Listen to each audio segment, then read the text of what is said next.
आपण पाहतोय शेवग्याला आज 2 महिने कंप्लीट झालेत आपल्या, आणि याच्या आता छाटणीची वेळ आलेली आहे. याच्या फांद्या वगैरे पाहू शकता तुम्ही, व्यवस्थित फुटी वगैरे यायला लागलेले आहेत. आणि खाली बुडाची जर साईज बघितली आपण तर साधारणतः एक आपल्या 2 अंगठ्याची साईज झालेली आहे. आणि आपण याची आता छाटणी करतोय व्यवस्थित मशागत वगैरे करून. याची सध्या वाढ चांगली झालेली आहे.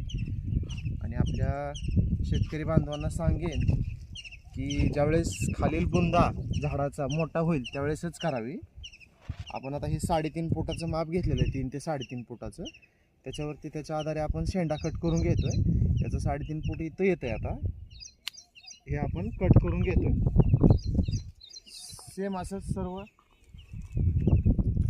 झाडांची करतोय आपण. हे झाडाचं,